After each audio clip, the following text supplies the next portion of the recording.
journey, confirming, committing our passage to be a true affirmation in joy and tribulation, when bound to human care and hope, then we are free. Thank you.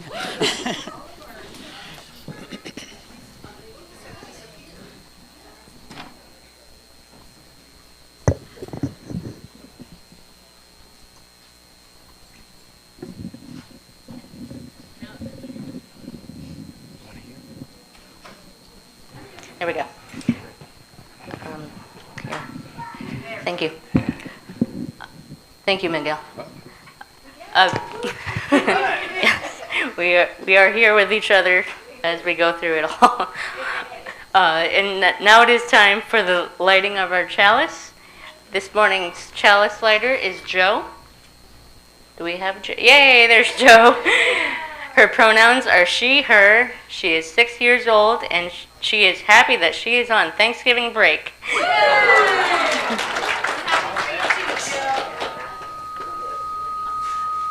Oops, shoot, I didn't. Sorry, thank you, Dave.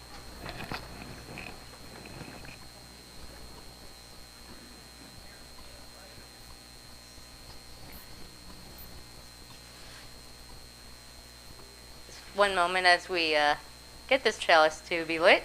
There we go. Good job. Good job, Joe. Thank you. Please join in the lighting of our chalice, followed by our affirmation. In the light of truth and the warmth of love, we gather to seek, to sustain, and to share. And now, our affirmation. Love is the spirit of this church, and service is its gift. This is our great covenant, to dwell together in peace, seek truth and love, and to help one another. Thank you. Now it is time for joys and concerns, a time for sharing your joys, concerns, and good things in your life. Please remember this, we are streaming this service, so it is online forever. I don't know how else to put that. Thank you.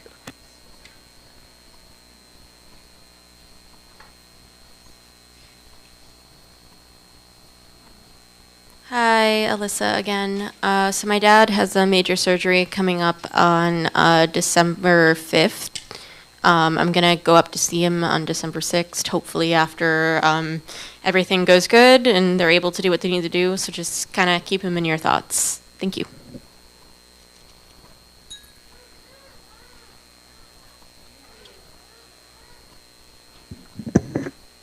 You know, everyone knows me. Anyway.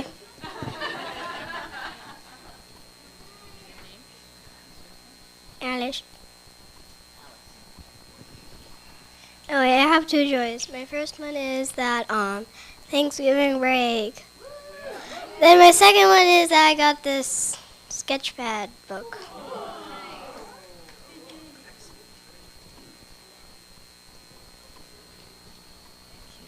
Put a stone in. Hi, I'm Lindsay. I've got a couple of joys.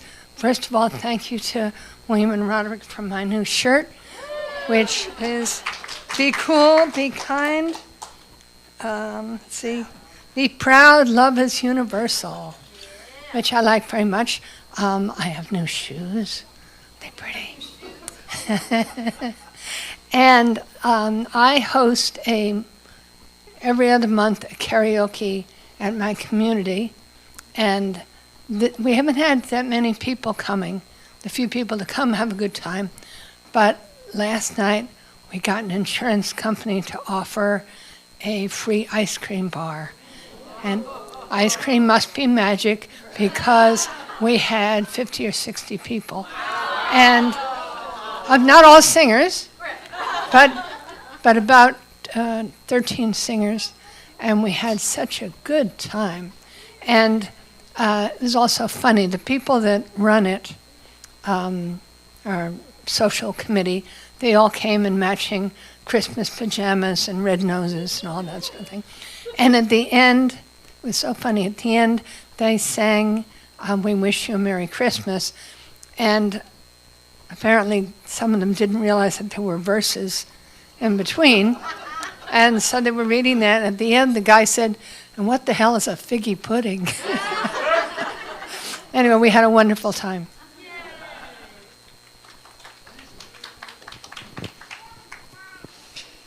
Hi, I'm Peter, and I want to put in a plug for Ken Burns' latest production, The American Revolution, the PBS series. In these trying times, it's very inclusive.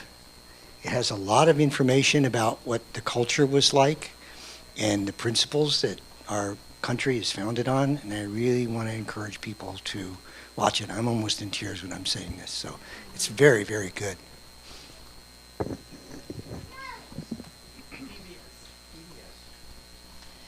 My joy is that we have Alicia as our pianist 3 Sundays a month, obviously not today. And she, some of you might not know this, but she's actually a composition major, not a piano major. And she is in a recital. Her compositions are in a composition recital today at UCF. And it's going to be at 1 o'clock. It's free, although you do have to pay for parking. So in case anybody wants to go, you can come and ask me for details. Anyway. My joys are my bike.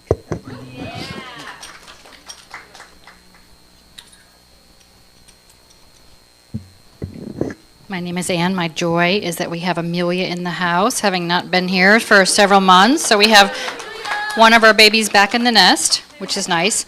And then I have 2 messages from online. One is from Kyle Kay, who's not a member of the church, but he's been visiting online for several months, and he's on a shipping vessel. So he listens to us from the Pacific Ocean, and is very happy to be able to do that with our internet capabilities. So that's very nice. And so thanks to our AV crew for always making it possible for people to watch on the internet. And then a concern from Evelyn. She had an uncle who died recently of an illness, and she's unfortunate she can't make it to the service, so she's sad about that. He was a very generous person and a very good person, so thoughts to her and her family. Hi. I wanted to thank everybody for the positive thoughts to keep the rain from the last few weeks, because there's still no roof on my condo. The trusses haven't arrived.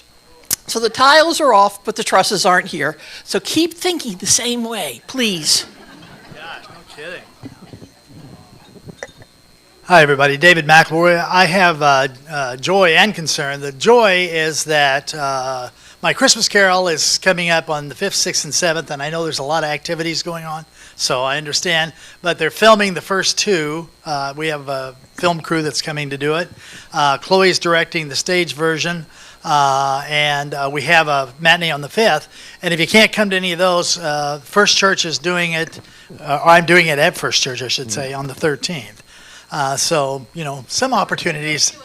What is it? Where do they see it? They see it at First, imagine Performing Arts in Oviedo for the 2 filmed ones and the matinee. So, and my concern is that I have a dear friend of mine who just passed last week, named Robbie Sternstein, and I knew him for 46 years. Met him at summer camp, and I wasn't a participant. I was a teacher at the Aaron Copeland Music and Performing Arts Camp, and he was like 19 and still in college. And we just had a great time together. We've stayed in touch over the years. A good friend of Marilyn's, good friend of my family. He just had a memorial this weekend, and I miss him dearly. Thank you. Joey Cole here.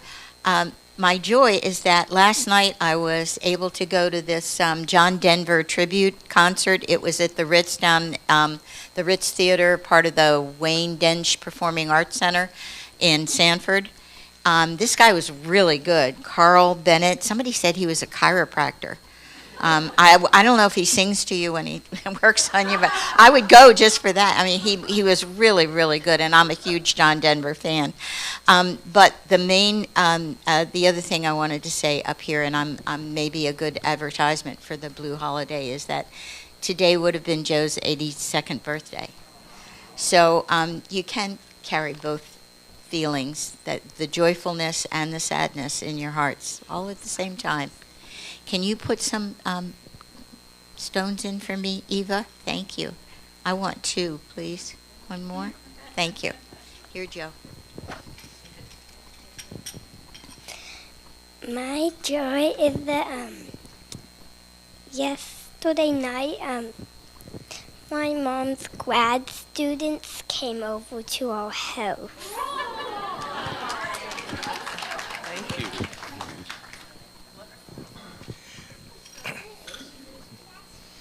Good morning, everyone. Miguel Rodriguez here. Yes, Peter, that Ken Burns documentary, he does it again. And also, on Netflix, they have Death by Lightning, which is the story of the assassination of James Garfield. But there's also an introduction to Chester A. Arthur. And the producers are trying to show how these men really put country first and how they grew into the presidency. So I just started to watch it, and it's pretty interesting. So I also recommend that if you have Netflix. And also, speaking of that, I had a concern, but then they turned into a joy. And my concern was that in my class, my American history students, I usually give them an assignment of pick the president that you thought made the most accomplishments, or the best accomplishments. And then I got tired of that, seeing how the Constitution has been just trampled on in the past year. And so I added to that and said, but tie it to an article or a clause in the Constitution where the president did what they did within the bounds of the Constitution, And to my surprise, they did great. They even had something from William Howard Taft. It's like, he's hardly even, but from Lincoln's Emancipation to Johnson's Civil Rights Act to the ACA, they just blew it out of the water, and they picked the Article 2, Section 3 says this and all that. So the joy is that 99% of them had progressive, what the presidents did, which moved the country forward in helping the citizens of this country. 99%. And they chose the presidents that were Democrat and Republican that did these things, right? And a lot of my students are registered Republicans, believe it or not. So it gives me joy that there's still hope, especially in this generation.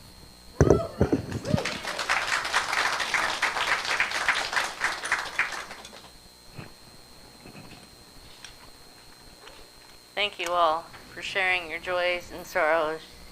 As they're spoken aloud, we share them together. And I will place one more for all of those that have been unsaid, unspoken in this space. And now is the time for all ages, led by Tay, our RE coordinator.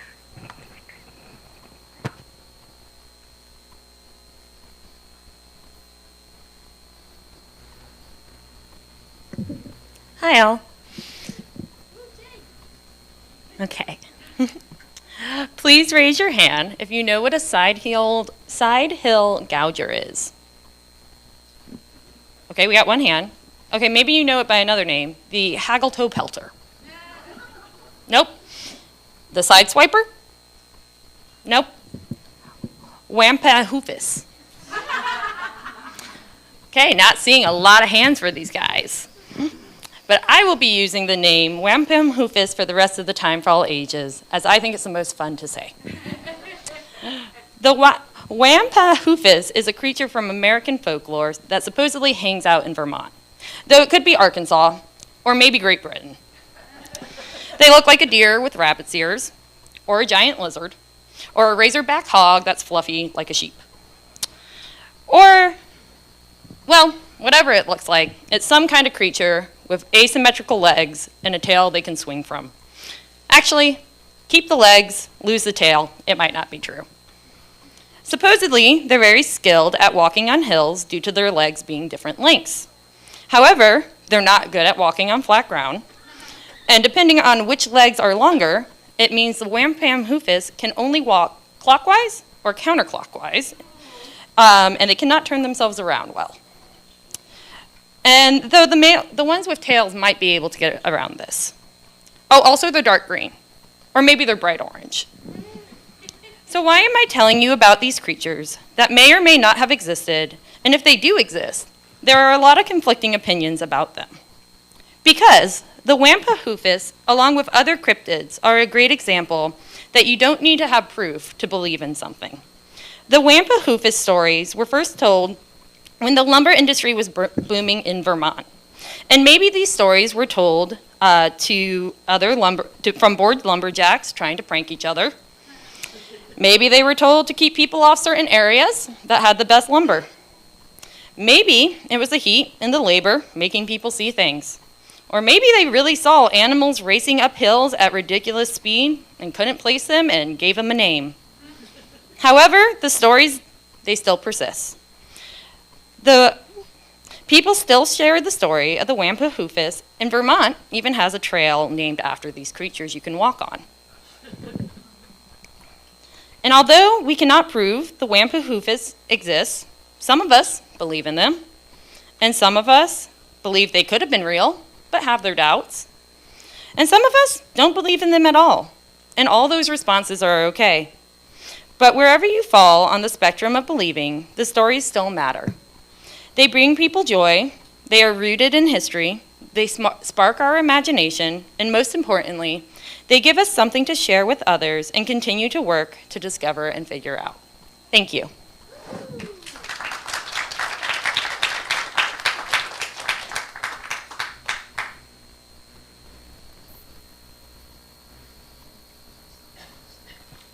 I'm having it. Can anyone hear? Can you hear me? Yes, thank you. It went bluish to green. Anyway, technology. Anyway, now is the time for our interlude and offering.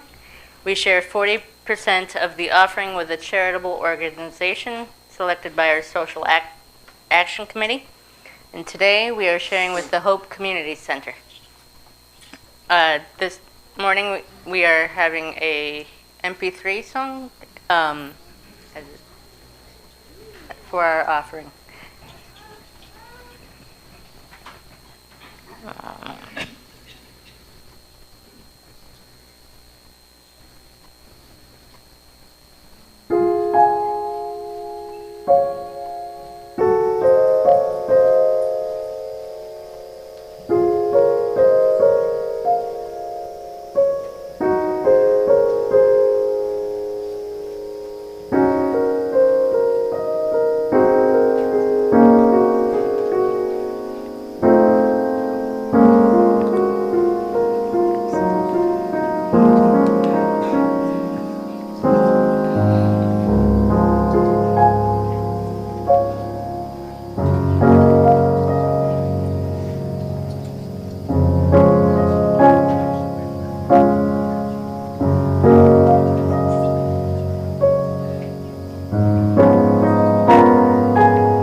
Thank you all for your generous contributions. Let us now sing our children to their religious education classes this morning. Children and youth are always welcome to stay in the service with us, but now let us sing them out with "We love you and bless you and send you on your way. We love you and bless you today and every day."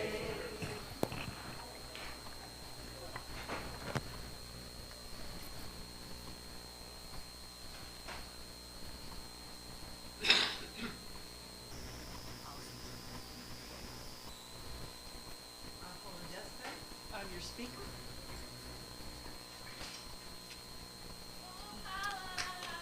Hee hee. Hee hee. Is this all the taller this they'll get? Probably.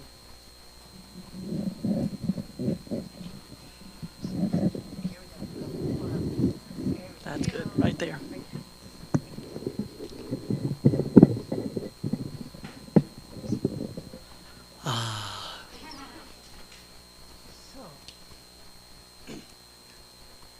Thanksgiving.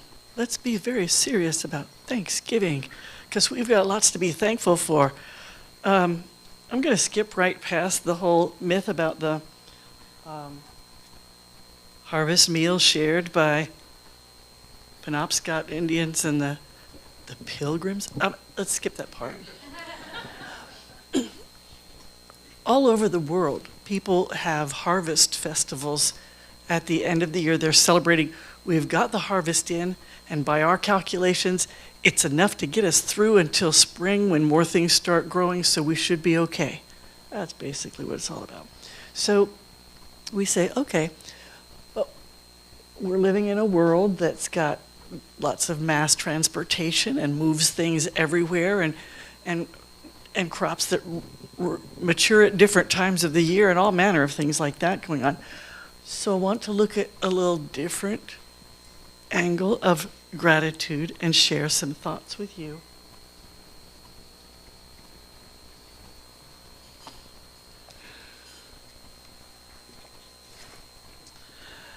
Stephen M. Wolfe. Each of us can look back upon someone who made a great difference in our lives, someone whose wisdom or simple acts of caring made an impression on us. In all likelihood, it was someone who sought no recognition for their deed other than the joy of knowing that, by their hand, another's life has been made better. Yeah, we're grateful for those people. I've got some in my life, and I hope you've got some in yours. I brought a stack of this stuff.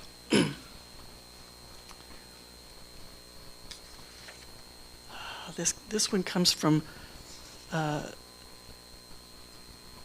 nope, where is it? Donna Markova in The Grateful Heart.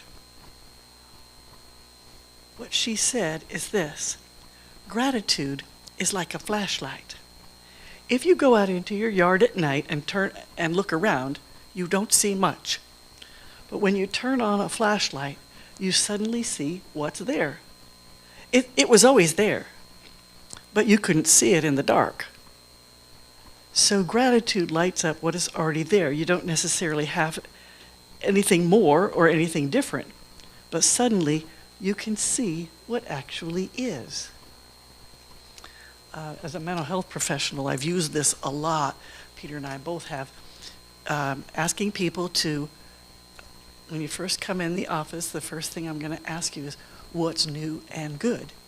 I want to know something that's in your life that's both new and good, not just the new stuff, which can be awful, not just the good stuff, which has been around.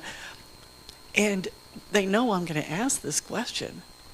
And this causes them to think on a more frequent basis, to notice the good stuff that's going on.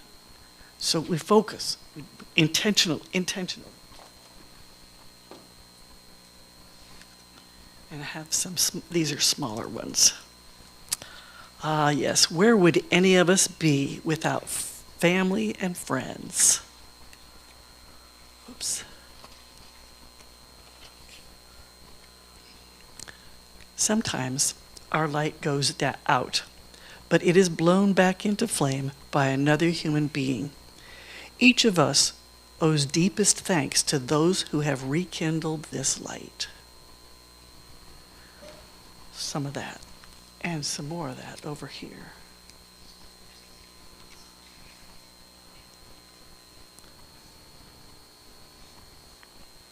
Appreciation in any form, at any time, brightens everyone's existence.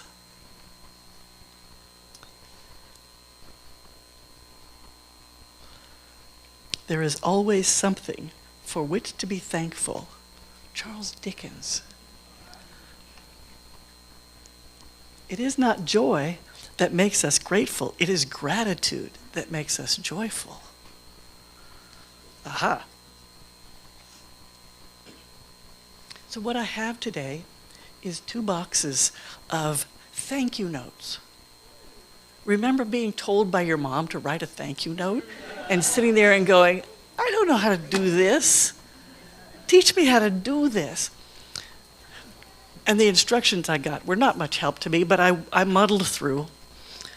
I'm going to invite each of you to take 3 notes out of this box. Choose the ones you like. It's okay.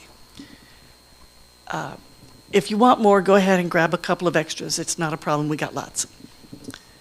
And what we're going to do with these thank you notes is I'm going to ask you to write in them. And the first one will be to somebody who has made your life better on some level, somebody outside of this congregation who has made your life better. I know you were thinking about writing one to your mom, right? See, she's here. So, and Allie has pencils here too, in case you didn't bring something to write with. So that'll be your first one, and you have to rustle up the address and the stamp for that, and send that to that person. It'll improve their holidays. The second one I want you to write is to someone in this family, this community. I told you could grab a couple of extras if you want to. So, knock yourself out.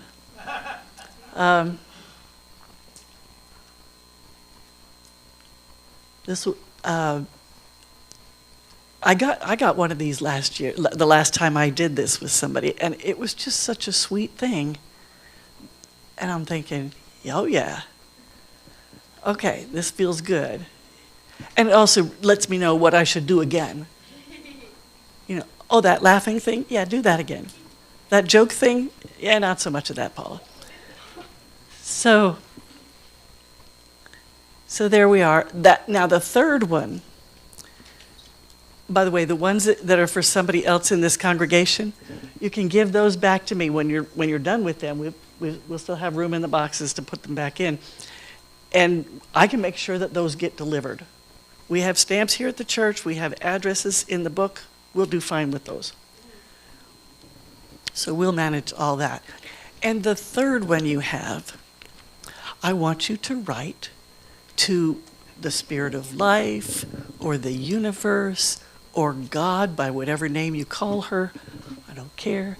And also put those, I want you to put those back in the basket or whatever that I have, and trust me to be able to deliver them.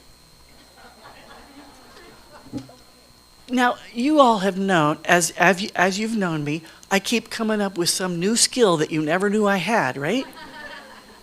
Well, I have skills that you don't know much about, and this is one of those. So I can deliver them, and I want you to trust me on that. I know you do.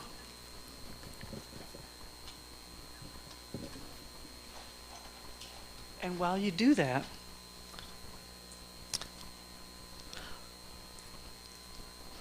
I found this thing on the worship web by Michael J. Crumpler.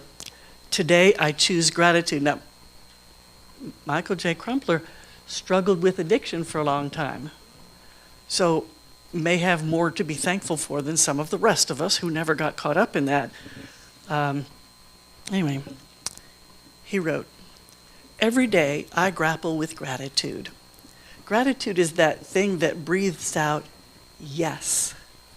It's that thing that exists on the other side of bondage, on the other side of struggle. Gratitude is the choice beyond entrapment. Anyone who has survived the misery of addiction understands the true nature of gratitude, that it is akin to freedom. It is not a state of entitlement, nor is it assumed. Gratitude is a choice. We don't have to be grateful. No one can force it on it or coerce us into it. It is a state of being that is experienced by those who are eerily familiar with the alternative. Gratitude is the opposite of addiction. Opposite gratitude is shame, denial, and spiritual paralysis. When I was in active addiction, reality was grim. All my privileges were dormant. All my problems were magnified. All my relationships were exhausting. Even getting to work each day was a chore. Eating seemed inconvenient. Gratitude is what allows me to remember this and keeps me free from all that.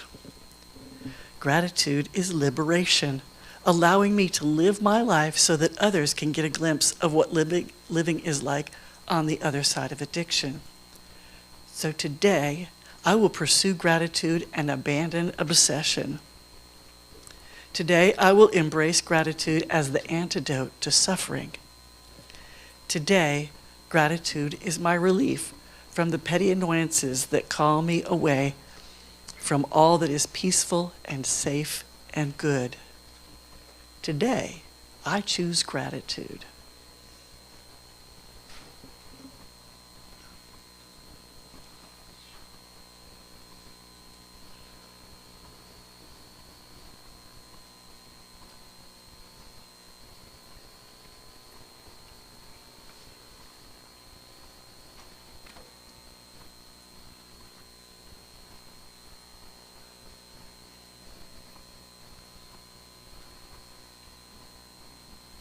Are you done?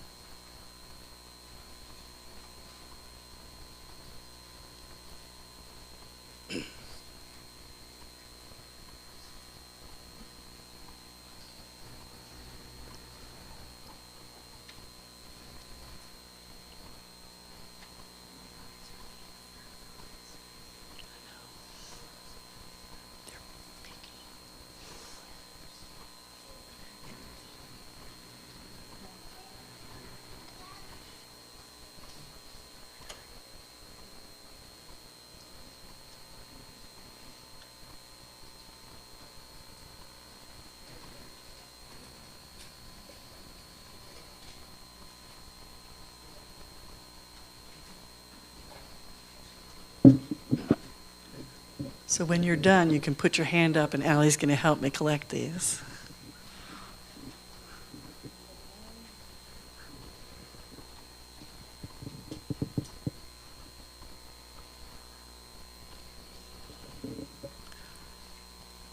And once again, simple turns out not to be easy.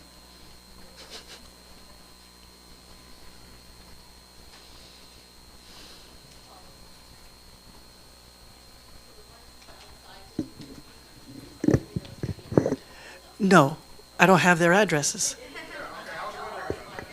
Yeah, I can't manage that. I don't have quite that much magic.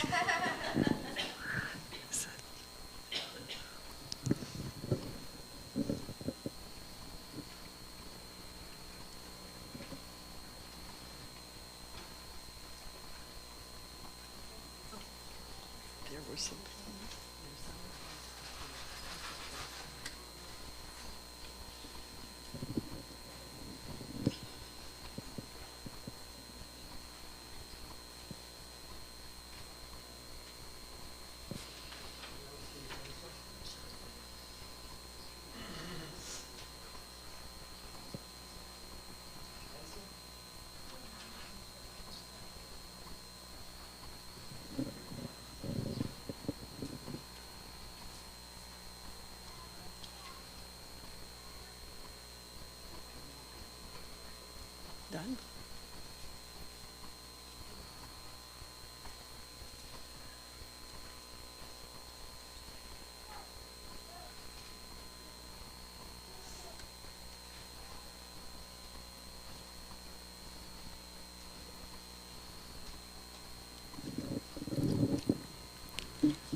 I like that you're taking time to be thoughtful about this. This is wonderful.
Now remember, you're going to hold on to the one that goes to somebody who's not in this congregation.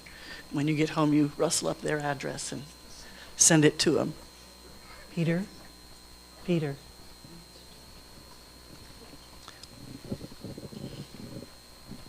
And I can deliver the ones to the people in this congregation, and I can deliver the ones to the universe, spirit of all living things. Creator and destroyer. Yeah, buddy.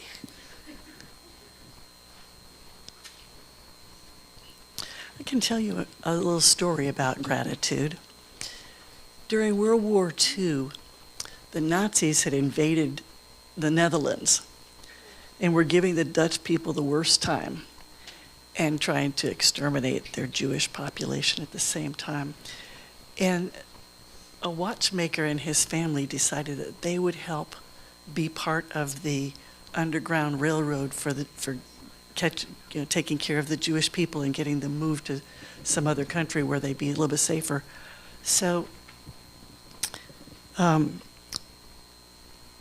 eventually they did get caught by the Gestapo, and the daughter of the watchmaker was sent to one of those work concentration camps.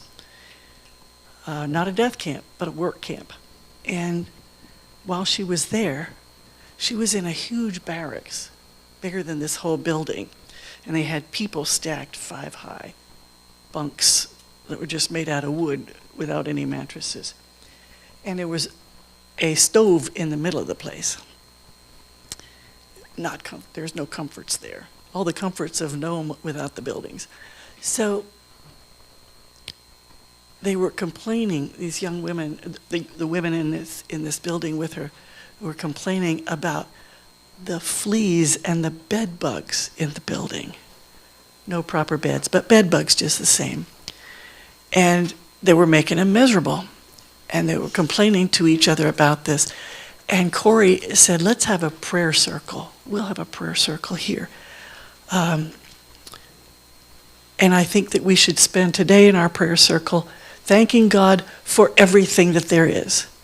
And one of those ladies said, even the fleas? Even the fleas. Let's be thankful for the fleas. You just don't know. Let's be thankful for this. And so they prayed, and they were thankful for the fleas and the bed bugs, which are parasites, no matter how you look at them.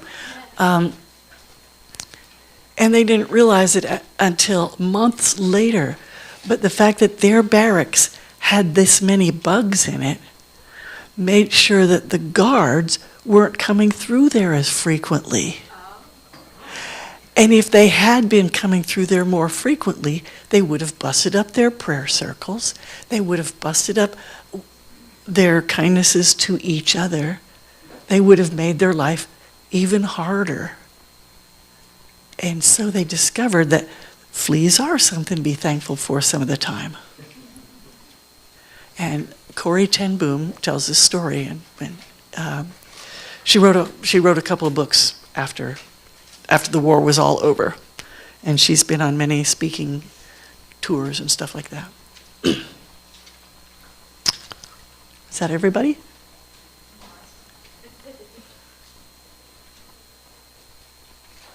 Yes.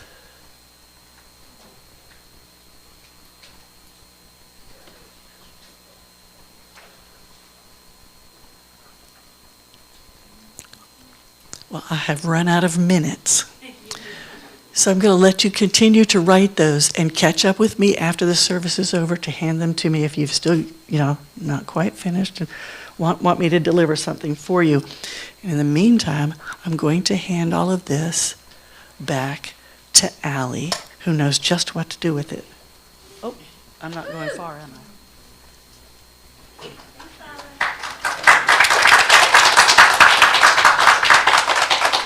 Thank you, Paula, and thank you all for sharing and writing down your gratitude. Our next is to extinguish our chalice.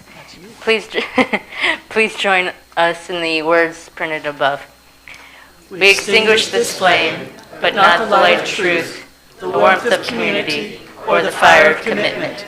These we carry in our hearts until we are together again. And please join me with the closing music hymn number 123, Spirit of Life, led by We're Paula. doing this a cappella. Oh boy, that was But you know this song. Most everybody here knows this song. So rise as you may. Don't rise if you can't. If you're still writing, it'll probably be easier if you stay seated. Spirit of life, come unto me. Sing in my heart all the stirrings of compassion. Blow in the wind, rise in the sea, move in the hand, giving life the shape of justice. Roots hold me close, wings set me free. Spirit of life, come to me, come to me. Thank you, Paula. My closing words are by Adam Slate. We end our gathering with gratitude for camaraderie, shared wisdom, goodwill, and support that we extend to each other within this community and beyond, I add. May we continue to bless each other with these gifts, and may we reflect those blessings back out into the world as we minister to those around us. May it be so. Please join us now for our social hour after the service. I don't have anything.